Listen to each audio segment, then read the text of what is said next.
esa vez la bolsa, primero hablar un poco de una cuestión institucional más que del movimiento de la bolsa. La bolsa tuvo un cambio en lo que refiere a la composición del directorio. A mí me tocó liderar el directorio de la bolsa como presidente durante dos periodos de 2 años, o sea, estuve 4 años en total. Y en el mes de abril, a comienzos de abril, hubo una asamblea y en un proceso consensuado hemos hecho un cambio de poco más de la mitad del directorio. Son 9 miembros, de esos 9 miembros se cambiaron 5 miembros, entre ellos el presidente. Y hoy la presidencia está siendo eh, llevada por el abogado Pablo Lu. Entonces, ese para mí es un hecho muy relevante.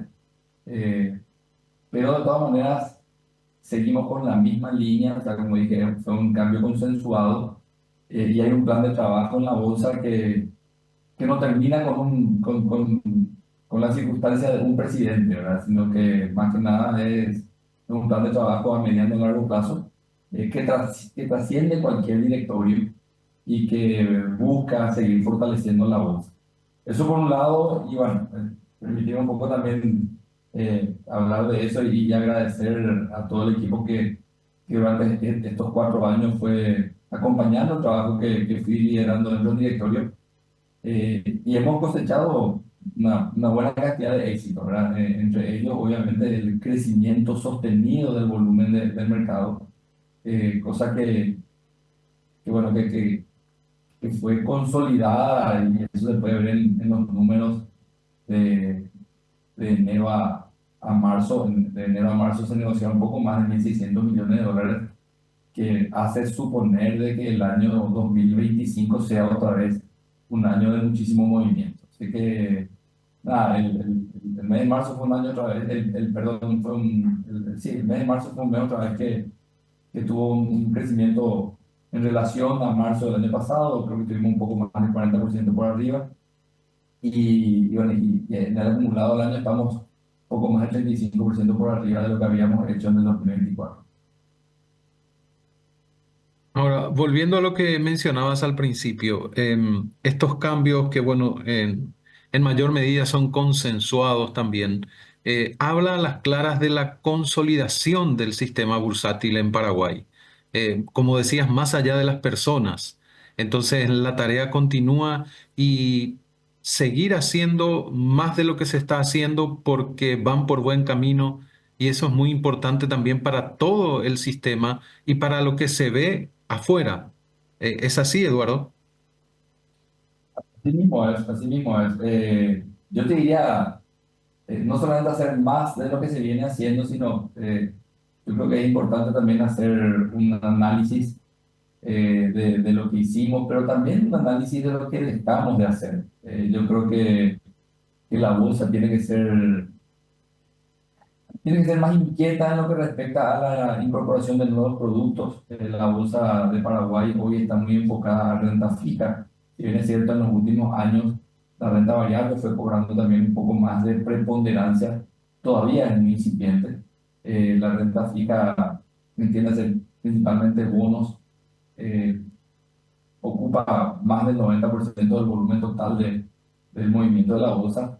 Y tenemos una asignatura pendiente que es, como digo, renta variable. O sea, si miramos un poco lo que ocurre en las bolsas a nivel mundial, es totalmente a la inversa, ¿verdad? O sea, hay mucha renta variable y menor renta fija. Entonces, es una tarea pendiente por un lado. Por otro lado, habíamos iniciado un proceso importante de cambio de plataforma tecnológica y de desdoblamiento de las funciones. La bolsa hasta hoy está haciendo la función de negociación por un lado, pero custodia, compensación y liquidación por otro lado.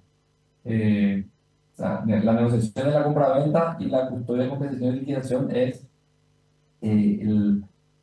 como bien su nombre lo dice, es la tenencia o la custodia de los títulos que hoy son electrónicos. Ya, cuando uno compra un título de valor del mercado bursátil, ya no recibe un cartón. Lo que está recibiendo es eh, a través de un usuario en un sistema informático, recibe una posición, es como mirar su extracto de cuenta corriente en el home banking del banco, ¿verdad? Asimismo, hoy funciona la bolsa, ya no recibe un cartón, sino que entra a una página en internet y ahí puede ver qué es lo que tiene dentro de su portafolio de inversión. Entonces, esa custodia electrónica y la compensación de la compra-venta, o sea, el comprador que entrega dinero y el vendedor que recibe dinero, ese traspaso se llama compensación y liquidación. Eso hoy hace 100% la bolsa. Pero las buenas prácticas hablan de la separación de esas funciones y bueno, y a partir de ahí, para poder cumplir con las buenas prácticas que dictan los mercados internacionales, es que se creó la Caja de Valores del Paraguay, de la cual la Bolsa de Valores también es accionista, entre otras instituciones importantes del mercado, casas de bolsa y bancos. Y bueno, y esa separación se está haciendo, nosotros como la bolsa invirtió un monto importante en una nueva plataforma tecnológica para mejorar la función de la negociación. Ha adquirido el sistema Nasdaq, que es un sistema de clase mundial, y por otro lado la Caja de Valores también hizo lo propio, invirtiendo en un sistema que se llama Montran, que se utiliza en más de 80 países, en 3.500 instituciones. Entonces, nada, creemos de que hay todavía mucho por hacer, no solamente hacer más de lo mismo, sino también encarar también otros desafíos. Y eso, como bien dijiste, está dentro de la hoja de ruta que tiene la institución, que tiene el propio mercado, no solamente como institución, sino también dentro del ecosistema. Este es un trabajo en conjunto, no solamente de la bolsa, de la caja de valores, sino también de otras entidades como el propio regulador, el Banco Central del Paraguay, el supervisor, la superintendencia de valores y las casas de bolsa, las calificadoras, a todas las instituciones o los estamentos que forman parte del mercado de capitales. Y sí, efectivamente, como bien dijiste, es una movida consensuada. Fíjate, ¿no? La Bolsa de Valores es una sociedad anónima con 45 accionistas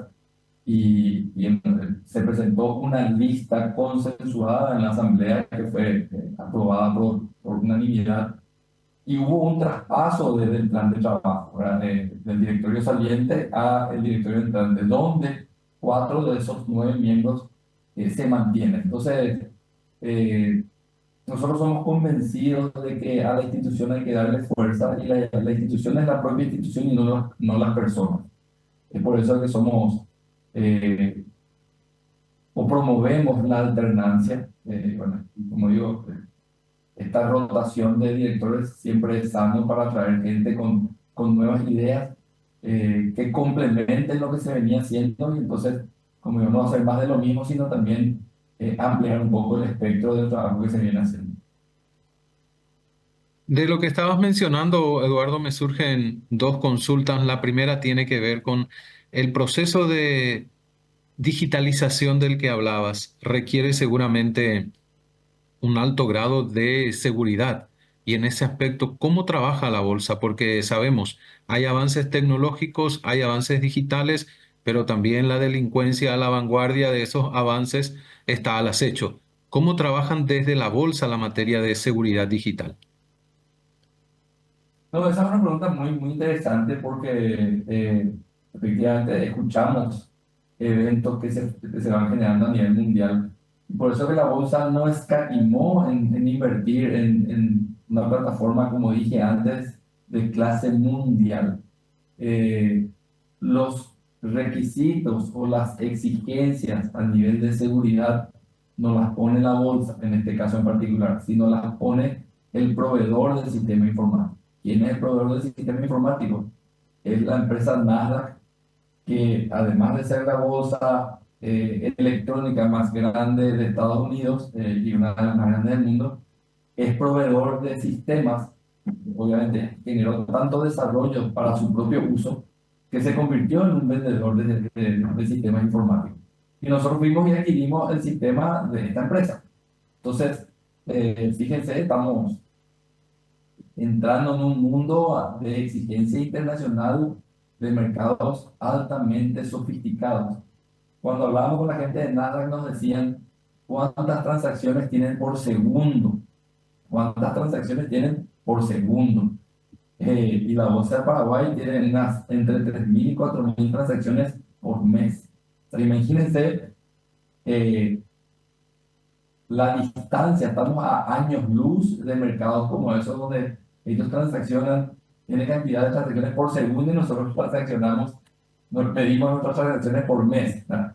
Eh, Eso de alguna u otra manera nos pone un poco tristes porque, como dije antes, estamos a años luz de esos mercados. Pero por otro lado es también desafiante porque quiere decir que hay mucho camino por recorrer. Entonces, las exigencias vienen de afuera. O sea, nosotros tenemos que adecuarnos y esa va a ser o más que va a ser, es un desafío muy grande. Tenemos que adecuarnos a lo que los mercados internacionales están acostumbrados a hacer. Y eso también nos va a permitir a nosotros como mercado local conectarnos más fácilmente con mercados internacionales. ¿Por qué? Y porque vamos a estar hablando el mismo idioma. Y al hablar el mismo idioma, obviamente, nos vamos a entender más fácilmente. Entonces, estos son los estándares y ese es el desafío que tenemos para este año, o el desafío que tiene la bolsa para este año. Y porque dentro de lo que es la planificación, creemos que a comienzo del año que viene ese sistema tiene que estar operativo. No sé si recuerdo bien en relación a la otra consulta, hablabas de renta fija y renta variable. ¿Qué es lo que falta para aumentar esa renta variable que dijiste que es como lo común y lo normal en otras bolsas del mundo con una renta variable muy, muy alta? ¿Qué es lo que falta en Paraguay para hacer ese cambio del que hablabas? Personalmente creo que la primera barrera que tenemos es cultural. O sea, primero, fíjense, la renta variable principalmente se da por acciones. Y en Paraguay, normalmente las sociedades anónimas son sociedades anónimas más que nada familiares. Y uno tiene miedo de abrir el paquete accionario, parte o gran parte del paquete accionario a gente fuera del ámbito familiar o de algunas familias, ¿verdad? Entonces, para mí el principal obstáculo que se da dentro del mercado es cultural. Nosotros tenemos que darnos cuenta de que el crecimiento de las empresas se da a través de la apertura de sus paquetes accionarios. Y, bueno, esa es una barrera cultural que vamos a tener que, de alguna u otra manera, que romper. Eh, Fíjate o fíjense que el mercado de capitales obliga a transparentar los balances de las empresas que están listadas en el mercado de capitales. ¿Qué significa eso? Que yo tengo que publicar mi balance. Mi balance es público, el balance de la empresa emisora. Y poca gente quiere mostrar, no porque está haciendo nada malo, sino simplemente porque dice, no, esta es información mía propia, yo no debería estar compartiendo esto con el mercado. Eh, ¿Y por qué? Porque no quiero que la gente sepa cuánto gana mi empresa, no quiero que la gente sepa cuánto factura mi empresa y cosas como esas. O sea, esa es una barrera cultural y además bueno, de cuestiones a nivel de sistema, además que eso se vino trabajando y hoy la bolsa está preparada para eso, pero principalmente a mi criterio es una barrera cultural. Y lo otro es eso por el lado del emisor y después está por el lado del inversionista que obviamente no existe emisor sin inversionista y no existe inversionista sin emisor. Por el lado del inversionista el inversionista tiene que estar más acostumbrado a asumir un riesgo. Y no solamente el riesgo en la empresa que está invirtiendo, sino el riesgo en el resultado de la empresa en la cual está invirtiendo. O sea, yo tengo que saber que si a la empresa le va mejor, a mí me va a ir bien, y si a la empresa no le va bien, a mí mi rendimiento también va a ser bajo. Entonces, tengo que estar acostumbrado a asumir ese riesgo con la empresa. Para asumir ese riesgo con la empresa, tengo que aprender a entender cómo funciona la empresa, sus índices, sus ratios, sus proyecciones, a saber leer los informes. Y eso también llama a una exigencia de mayor sofisticación de el inversionista. Entonces, son varias cuestiones bueno, que creo que con el tiempo vamos a ir logrando. Fíjate que 15 años atrás la bolsa transaccionaba un poco más de 50 millones de dólares, hoy está transaccionando, el año pasado transaccionó poco más de 6.500 millones de dólares. Entonces, Evidentemente el crecimiento que tiene la bolsa es exponencial. Nosotros como bolsa hemos hecho un esfuerzo importante en la capacitación de personas jóvenes, estudiantes, pero no solamente estudiantes, sino que ejecutivos que hoy están manejando empresas, de tal manera a poder hacer de que a través del conocimiento le perdamos el miedo. Y bueno, y eso obviamente está logrando de que el volumen de la bolsa vaya creciendo y que vaya migrando esa concentración que existe, yendo a tu pregunta de lo que es renta fija, que vaya mirando también un poco más a renta variable. Hoy vemos que los fondos de inversión tienen un crecimiento importante. Hay un poco más de 30 fondos de inversión que están trabajando en el mercado. El año pasado se crearon unos 6 o 7 fondos. Y fondos que no solamente están invirtiendo en instrumentos financieros, sino que también están invirtiendo en economía real. Fondos de inversión forestal, fondos de inversión ganadero, fondos de inversión inmobiliaria. Entonces, eso se va desarrollando y el mercado de por sí va a ir cambiando su composición, yendo un poco más también hacia la renta variable. Pero bueno, hay que tener un poco de paciencia, pero no solamente sentarse y esperar, sino que empujar a que eso ocurra.